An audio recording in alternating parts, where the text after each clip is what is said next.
Deadpool Wolverine just came out and has been going crazy in the box office and has already made $400 million at the box office at the time I'm recording this video, which no doubt will make $1 billion when it's all said and done. But I don't think anyone doubted that this new Deadpool movie was going to be successful. With all this crazy marketing they were doing for this movie, it was practically inescapable to not know this movie was coming out. But what we didn't know was if this movie was going to satisfy our expectations, because this was the most anticipated movie of this year. And also, the last few Marvel movies didn't do too hot. They're all pretty disappointing except for Guardians 3. So I'm going to be talking about if this movie satisfied the expectations of Marvel fans who have been hyped for this movie all year, and if you aren't a Marvel fan, will you still enjoy this movie? And later on in this video, I'll talk about some spoilers for the people who have already watched it, and I'll talk about some of the cameos in this movie and what it could possibly mean for the future of the MCU, because there are definitely some crazy cameos in this movie. First off, if you weren't a big fan of the last two Deadpool movies, I don't think you'll be too big of a fan of this new one, because it kind of keeps the same tone of the first two and it's more aligned with the second one than the first one, because the first one is more of an origin story and the second one feels more of like this random journey we're going on with Deadpool, which is more similar to this new movie. But the main difference that this Deadpool movie has from the last two is the new addition of Wolverine as one of the main characters of the story, and he's a huge highlight of this movie, which even if you aren't a big fan of Deadpool, I think going to watch this movie for Wolverine is just enough to go watch it, as well as it wraps up the last decade of X-Men movies in a pretty solid way, because Dark Phoenix was the last X-Men movie we really got, and that wasn't really a great movie or a good send-off to most of the X-Men characters. And then the New Mutants came out, which was the final spin-off of the X-Men universe before we got Deadpool 3, and I'm pretty sure there's only 3 people who actually watched the New Mutants. But back to Deadpool, this movie, even if you didn't like the last two and if you weren't a big fan of the second one, this movie increases the scale of what this movie was able to do. While the last two felt like a smaller scale and kind of like a mini story of what a Deadpool story can be, this movie increases the scale tremendously. And I'm not talking about the scale in terms of world-ending states, I'm more talking about of what they're able to do with the budget and with the characters they're able to bring. Because the first two movies, they were limited with the characters they can use and what they could do because of the lack of faith in the studio, that they didn't believe Deadpool was really a character that you can make $1 billion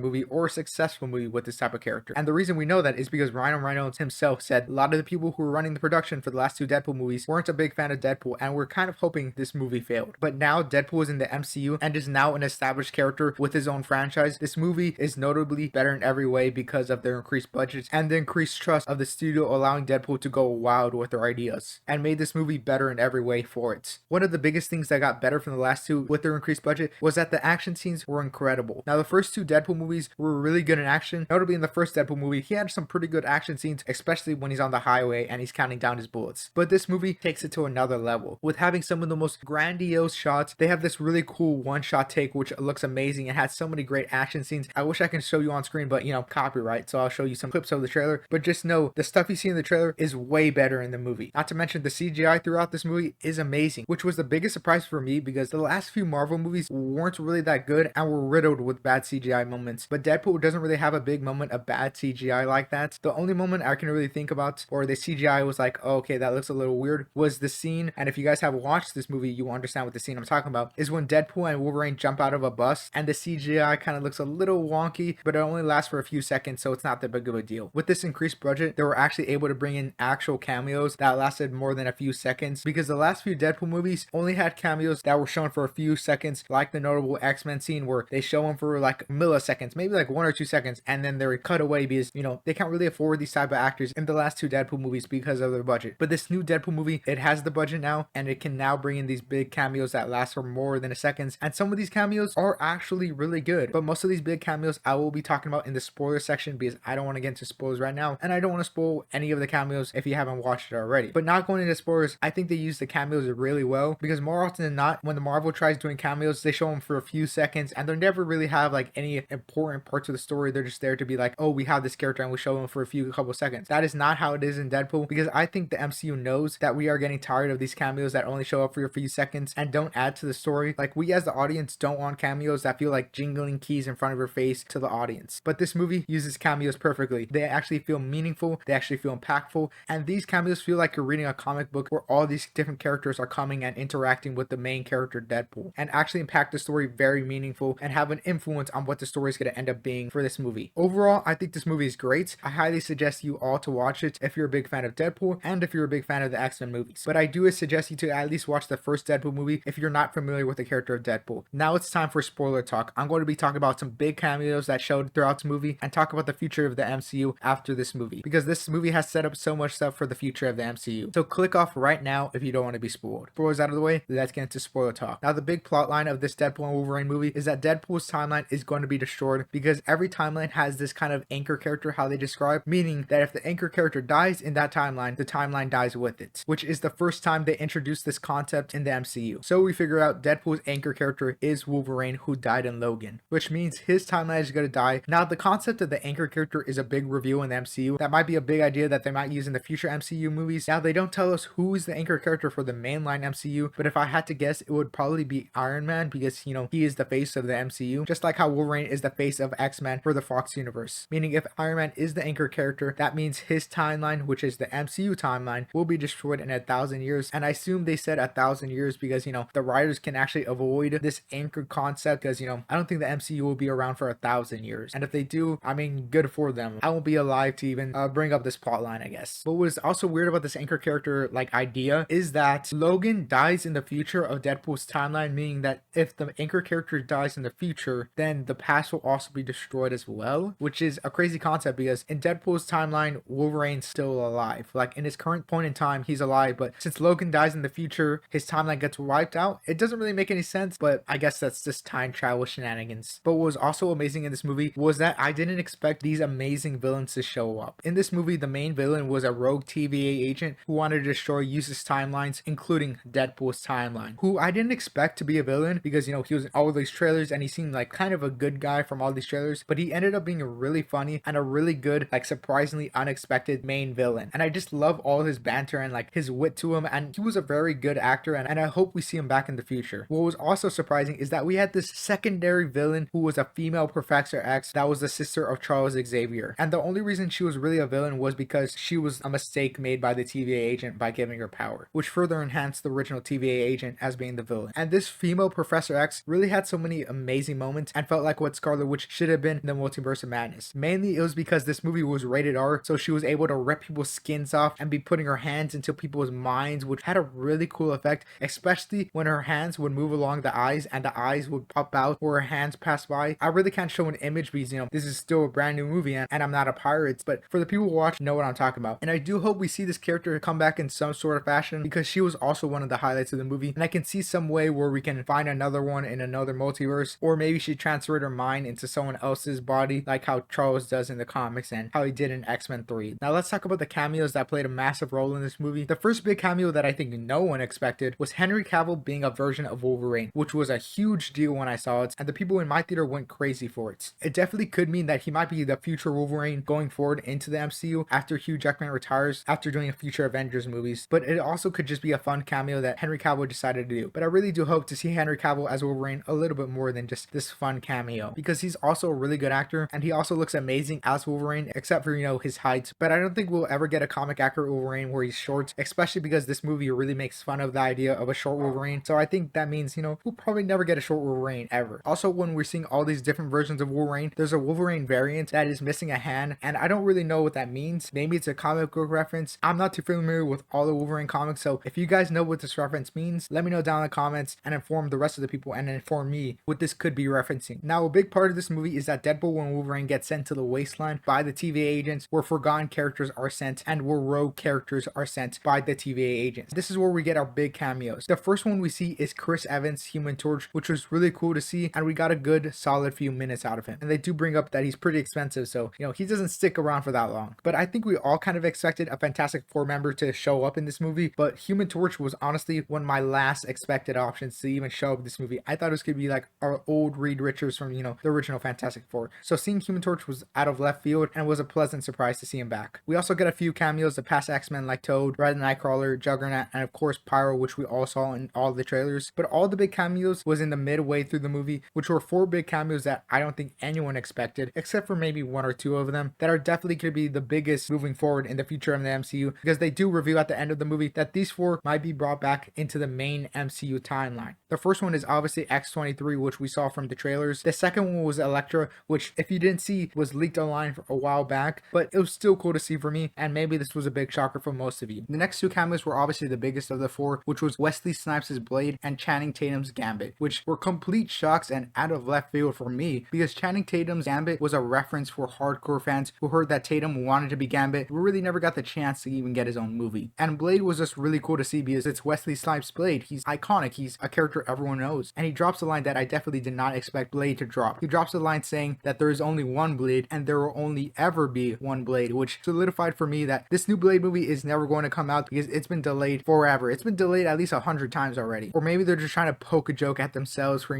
delaying this movie forever. But it's kind of like a lucky, educated guess joke because I mean, I could see a world where this Blade movie never comes out. And Blade and Wolverine are kind of the main characters that I do expect to see in the next Avengers movies out of all of these cameos because they're a reference, and I think Hugh Jackman has said that, he is coming back for Wolverine for a little bit longer for some of these future Avengers movies. And I can also see that Wesley Snipes' Blade is probably could come back for, Avengers 5 or wherever Avengers there are. In Avengers 6, I don't know, Secret Wars, whatever it is. And maybe he can pass off his Blade torch to the next Blade if he ever gets a movie at that point. And the reason I'm so confident in these two characters showing up is, one, in this movie they reference that Wolverine's could be in the MCU for a little bit longer till he's 80 as a joke, but he's at least could be here for a couple more movies until maybe he gets a send off or maybe he dies. But this is a Wolverine variant, so it's not like they could have ruined his character. But overall, this is my thoughts on this movie. I very much enjoy this movie, so let me know in the comments what you guys think of this movie. Let me know your favorite cameo, and I hope to see you guys next time. Later, hater. Peace.